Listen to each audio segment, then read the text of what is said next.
Okay, hey guys, so today we're going to be doing two pretty sweet things. So we have down here on the floor about $1,000 worth of stuff, which kind of hurts, but it's also a huge upgrade. So what do we have here? So thing number one is, well, it just looks like an ECU, and that's because it is. This is an ECU that's been unlocked by 6 Element Engineering, and basically you can't flash tune these cars from the get-go. The ECU, and I don't know if they have to do it on a bench, but basically you have to unlock it. So it has to be either physically removed from the car to do that, or you buy a separate one. And the beauty of that is that you can switch them on the fly. So you have one unlocked ECU, which in this case is this one, which is flashed with a stage 1 calibration for basically 93 octane plugs, and that's technically it. Also, in my case, I also added the red line. Again, I do a lot of track work, so it makes sense to be able to get more speed per gear if needed. So it ups the red line to 7,200 RPM, 6,800 stock. But I haven't really bounced off the revenue too much on this one. Let's see what we got here. Not too crazy, but just an ECU.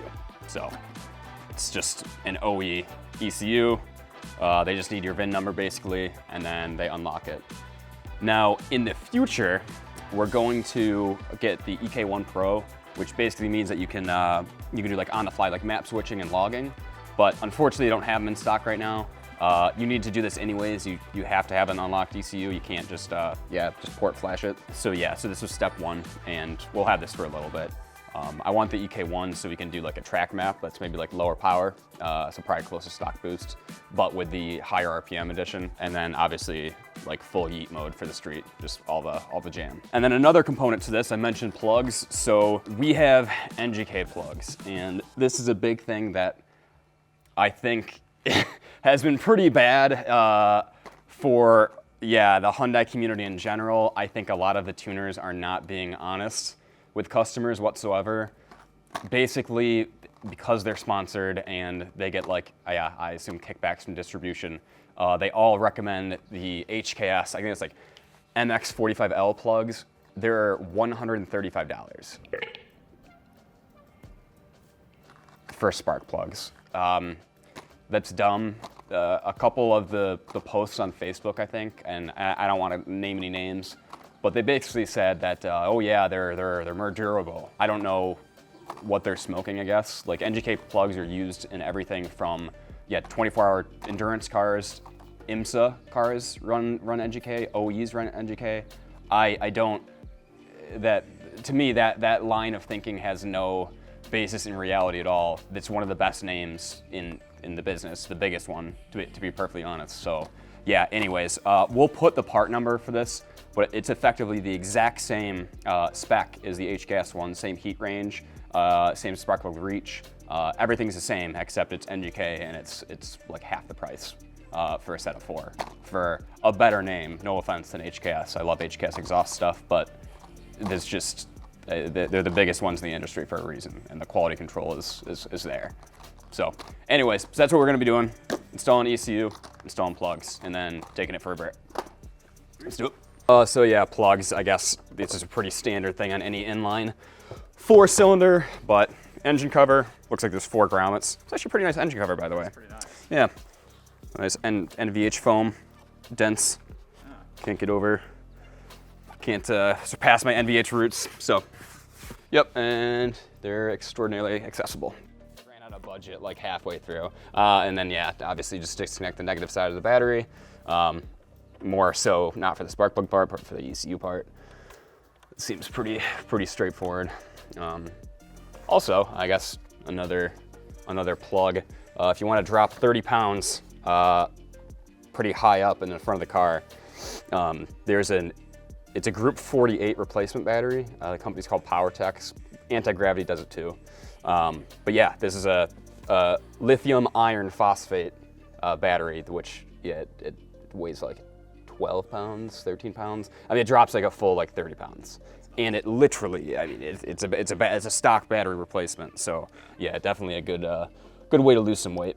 Yep, so there's just a tab, pull, tab, pull, tab, pull. I would really like to not have to do anything with a high pressure fuel pump to get this. Maybe we just have to take the foam off here, but yeah, I don't think you have to take off the lines or anything.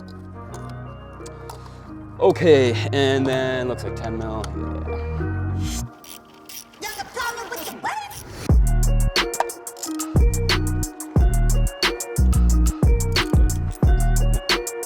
Looks pretty clean, pretty good. And that makes some sense, right? It's like, yeah, like 2,000 miles. Yeah. Okay.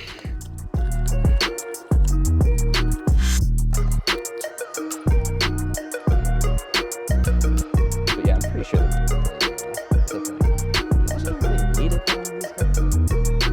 yeah, if we're doing spark plug DIYs, we got bigger problems.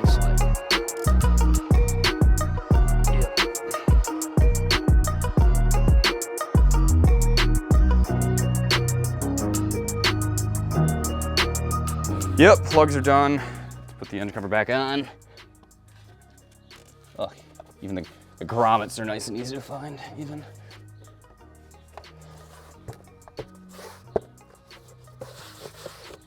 Cool. Again, I understand that companies have to make money, but you can both make money and be transparent to the customer. Literally, the OE plugs are NGK. You're not getting more reliable plugs than NGK, so, or for that matter, better performing. So, yeah, again, a little dishonest, I think. Yeah, I mean, I've never done this type before, but it looks like the easiest thing in the world. Yeah. Oh, it's even got the nice locks. Sick. Only thing to add in here, I guess, more or less is probably relevant, because I mean, I think a lot of people on the channel know I'm an engineer, but I guess we do a lot of like CAN reverse engineering, and a lot of that does require pulling out the ECUs, putting them on a bench and testing them. The connectors, both, so the pins inside the ECU, there's the hair in there, the pins inside the ECU, and also, yeah, I guess the receptacles in the connectors, they have a life expectancy of 10. Like, you're not supposed to just like, yeah, you really aren't supposed to, yeah, keep swapping these, so just be careful with it. Again, we have a lot of big issues where basically we have to either repin or basically like replace engine harnesses in cars, because you're not, over the life of this vehicle, how many times would the ECU be out? Once maybe? For like warranty work, maybe. They're just not designed to be swapped out like that, so. Yeah, just something to be aware of. I just wouldn't swap it too much. You'll probably be fine under, I don't know, 10, 20 times, but if you're doing it like every day or week or for some odd reason, I would watch that for sure.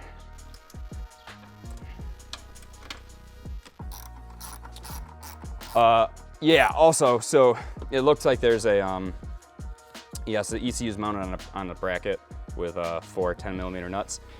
It looks like you can just remove the bracket probably easier. There's one that's really hard under there, so we're just gonna remove the whole bracket itself, and I think we can just swap it on the ground, so might be the easier way to do it. Yeah. Well, that's the easier way to do it, for sure.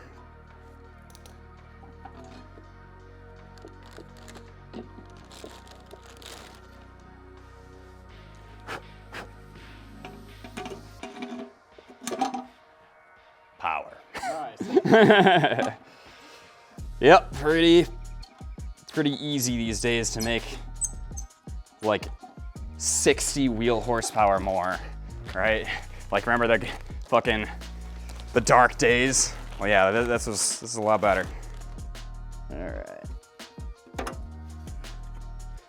All right, so yeah, before you put the connectors on, just make sure, and I think it has to be basically, but these are all the way pulled out, and pop her back in. Again, just be careful.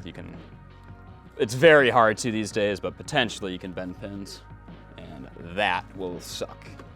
I don't even know at that point what you do. You just give up, I guess. Buy a new car. Yeah, like that just would suck.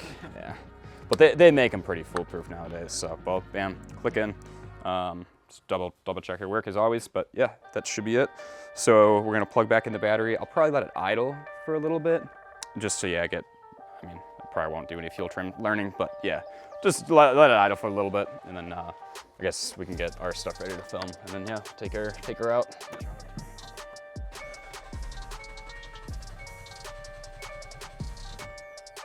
Let's try that one again. Interesting. All right. Yeah. All right. Let her idle for a second. Yeah. Oh yeah, it's annoying. Ah. Yeah, it's they freak out with the keys not in there.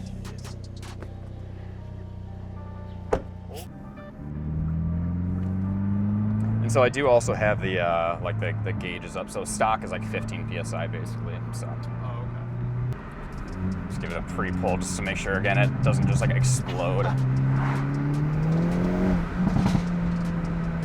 That's pretty decent. That wasn't full throttle, but I'll rip it here. That's a good bit quicker. That's a bit quicker. Yeah. Oh yeah, 20 psi? Fuck yeah. Dude. Oh, it's a pretty good amount of dick. For stage 1 too. Yeah, we'll do some lower pull stuff. Wow. Feels just as smooth as normal. Like no weird anything really. Again, we can't see data until we have the EK1, but like, yeah, it feels nice. It feels pretty OE so far, but more, right? So that's good. All right, for a rip-oly. It's pretty dusty though, so we're gonna fucking launch through first. All right, ready? Yeah.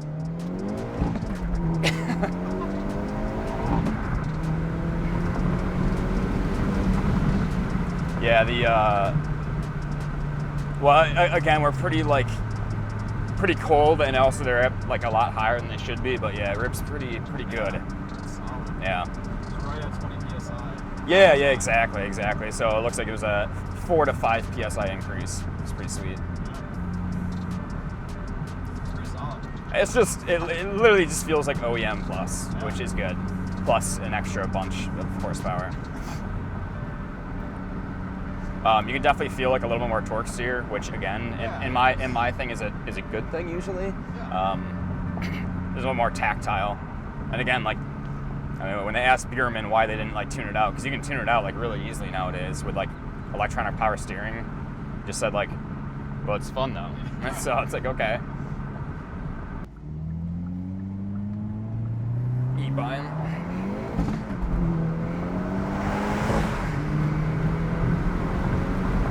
Dude, it's pretty fucking fast. It fucking rips dick. It's a certified dick ripper. Certified dick ripper.